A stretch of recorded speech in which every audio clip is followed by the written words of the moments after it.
Welcome to Shul Machshov on the Daf. The month of Av is sponsored by the Einhorn family, Leilu Nishmas and Naftali Bar Cheskel. We're holding in Chulin Daf Tzadik Aleph, and the end of Amud Aleph, the Gemara says something fascinating. The Gemara says that Yaakov Avinu went back for Pachim Ktanim.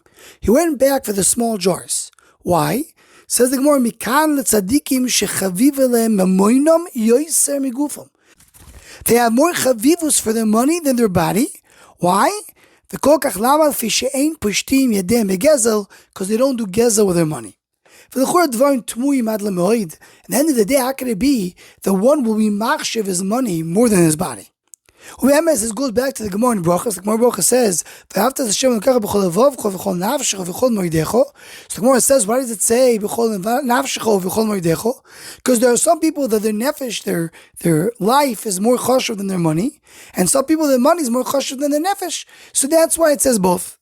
And Reb Tzaddik HaKohen in a few places mentions that that's Yaakov, refers to Yaakov Avinu. Yaakov Avinu, the chaviv al mamoyne yoysa migufo, you have to say b'chol moedecho. And Dvarim tzachim iyun, what's shot that the moment of Yaakov Avinu is more chaviv on him. So Reb Tzaddik HaKohen himself has his mahalach, and the mahalach b'kitzer is the idea that Yaakov Avinu wants to bring the Olam Hazeh connected to HaKadosh Baruch Hu, and that's the greatness of the moment, which is the ikar of the tool of this world, to bring it to HaKadosh Baruch Hu. That's what's so chaviv to him. Something that we mentioned in previous shiurim, the nira emes, and that may be the pshat in this Gemara. There is a yisoid, there's a discussion of, can an Adam go and harm himself? Can an Adam have the rishus to go and cause himself his own harm or problem to his own body? The Sefer Chassidim reading Tafish Vov says that an Adam is chayv niski atzmoi. If he caused a tsar to himself, he needs to take care of it. He's chayv b'din shamayim.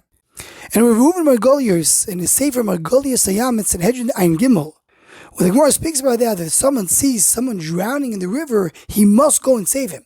So he brings a discussion. What happens if someone committed suicide? Someone is attempting to commit suicide, he jumps into the river. Do you have to save him or not?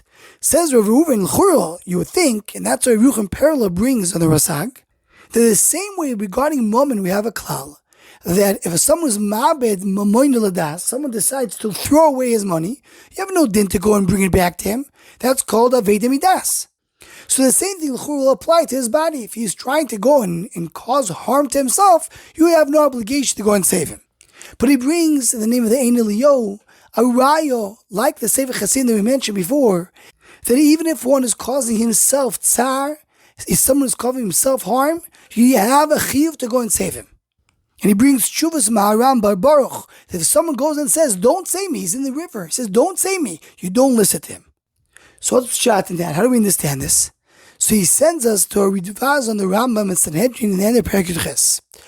The Rambam there says that if a person comes and moide, he says, Rabbi Yisai, I did something wrong, I deserve Malchus. You don't believe him, you don't trust him. Why not? Why if he comes and says he did something wrong, why don't you trust him? So the Rambam says that Shema Nitrafo Daitoi. Maybe he went a little crazy, that's why I can't trust him. But the Ridvaz there explains a little different. Says because the nefesh of the Adam is not kinyanoi. A person doesn't own his nefesh. A person doesn't own his body.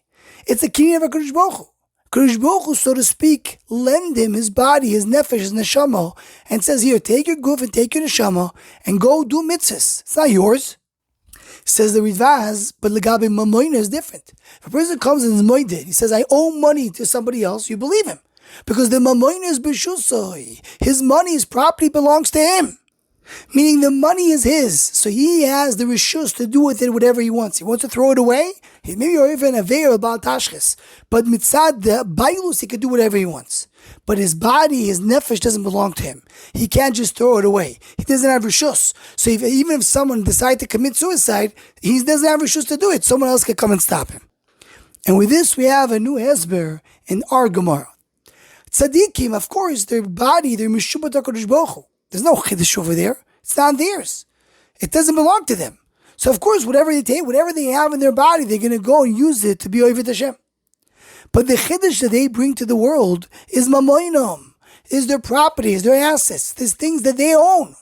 The mammon is yours. If you take that and you give it to HaKadosh Baruch Hu, how much greater, how much more naila this thing is to go and give it to Hashem. And this connects beautifully to Rabbi Tzaddik. Tzaddik says that the avodah of Yaakov Avinu is to take the money of this world and bring it to HaKadosh Baruch Hu. By extension, what we're adding is that when the money is yours, you want to bring whatever is yours to HaKadosh Baruch Hu. So the mamoinim of a tzaddik is chaviv alav yoisem megufay. Because the gufay gave to HaKadosh Baruch Hu, of course he gives to HaKadosh Baruch Hu. That's not a big chiddush. But when he comes and sacrifices the thing that really belongs to him, that's a true gift. That's a true matana to HaKadosh Baruch Hu. That's why it's more chaviv alav. That's why Yaakov Avinu is going back to Pachim Ktanim, because everything that he owns is part of his avodas Hashem.